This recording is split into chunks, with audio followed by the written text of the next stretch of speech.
ভারতের উগ্রবাদী বিরুদ্ধে তীব্র প্রতিবাদ ও বিক্ষোভ সমাবেশ সারা বাংলাদেশে এখন প্রতিবাদের ঝড় তুলে উঠছে। বাংলাদেশের হিন্দু সম্প্রদায়ের লোকেরা চালাচ্ছে।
বন্ধুগণ, আমাদের সামনে এখন বক্তব্য রাখবেন।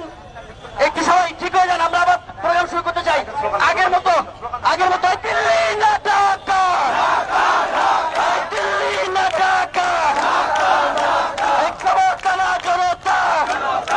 বন্ধুগণ, এখন বক্তব্য দিবেন ঢাকা ভাই ভাই সামনে থেকে সরে যান।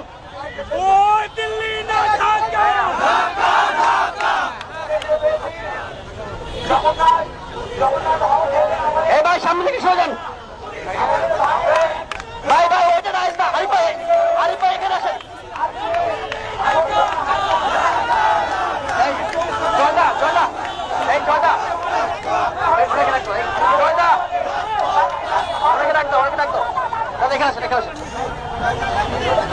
বন্ধুগণ, সামনে থেকে সরে যায়, মিডিয়াকে জায়গা করে নেই। একটু সরে যান। জগন্নাথ থেকে আমাদের বাইরেরা যারা আসছেন তাদেরকে জায়গা দেয়। বন্ধুগণ, আমরা আজকে ভারতের আগরতলায় বাংলাদেশের উপ হাই কমিশনে যে আগ্রাসনবাদী হামলা চলেছে, আমরা সেই হামলার প্রতিবাদে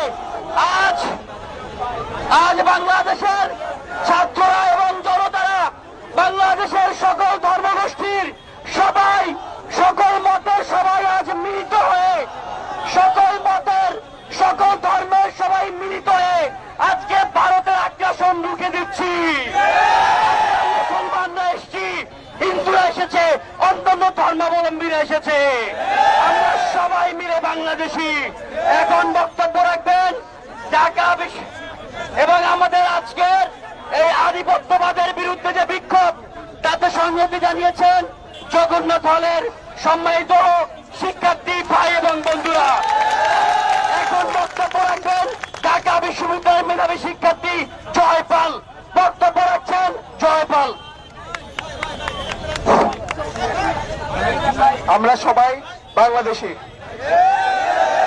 ধর্ম, বর্ণ, জাত, পাত নির্বিশেষে আমরা সকলে বাংলাদেশি, এটাই আমাদের একমাত্র পরিচয়।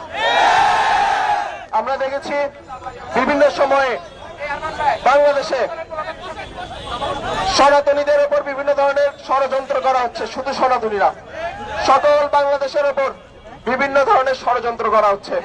এই ষড়যন্ত্রের বিরুদ্ধে আমাদেরকে সকলের একসাথে রুখে দাঁড়াতে হবে। আমরা শুরুতে একটা বলতে চাই, শুধু জগন্নাথ হল না বা ঢাকা বিশ্ববিদ্যালয়ের বাকি 17 বা 18টি হল না, আমাদের সকলের একটাই পরিচয়, আমরা সবাই বাংলাদেশি। বাংলাদেশের সার্বভৌমত্বে আমরা অবশ্যই সবাই একত্রিত থাকব। ভারতে বাংলাদেশি কনসুলেটে যে হামলা হয়েছে সেটা তীব্র নিন্দা। শুধু জগন্নাথ হল না, বাংলাদেশের প্রত্যেকটি নাগরিকের জানানো উচিত বলে আমি মনে করি। আমরা বিভিন্ন সময় দেখতে পাই, এটা খুবই কষ্টের, বিশেষ করে আমাদের জগন্নাথ হলের জন্য। বিভিন্ন যে অনলাইন গ্রুপগুলো আছে, ঢাকা বিশ্ববিদ্যালয়ের শিক্ষার্থী সংসদ প্লাস যে কোনো গ্রুপ, সেখানে আমরা দেখি জগন্নাথ হলকে টার্গেট করে বিভিন্ন ধরনের কথাবার্তা বলা হয়। আমরা আজকেও সামনে থেকে দেখেছি জগন্নাথ হলকে উদ্দেশ্য করে বিভিন্ন ধরনের কথাবার্তা বলা হয়েছে। জগন্নাথ হল নাকি ভারতের এজেন্ট, জগন্নাথ হল নাকি ভারতের দালাল। জগন্নাথ হল যদি ভারতের দালাল হয়ে থাকে তাহলে জগন্নাথ হল থেকে কেন আজকে এত বড় মিছিল এখানে আসলো? আমি জানি না, আমি এখানে মাত্র এসেছি, আমি জানি না কোনো অন্য কোনো হল থেকে আলাদা করে এরকম একসাথে 40-50 জনের মিছিল এখানে আজকে এসেছি না। আমি সবার প্রতি, ঢাকা বিশ্ববিদ্যালয় তথা বাংলাদেশের সকলের প্রতি আমি অনুরোধ জানাবো, পরবর্তীতে যেন জগন্নাথ হলকে নিয়ে এইরকম দৃষ্টতাপূর্ণ মন্তব্য যেন না করা হয়। সর্বপরিশেষে আমি বলতে চাই, জগন্নাথ হল সহ ঢাকা বিশ্ববিদ্যালয়ের সকল হল প্লাস বাংলাদেশের সকল জনগণ, আমাদের একটাই পরিচয়, আমরা বাংলাদেশি। বাংলাদেশের সকল অধিকার এবং বাংলাদেশের সার্বভৌমত্ব রক্ষায় আমরা সকলে একতাবদ্ধ থাকবো। ধন্যবাদ।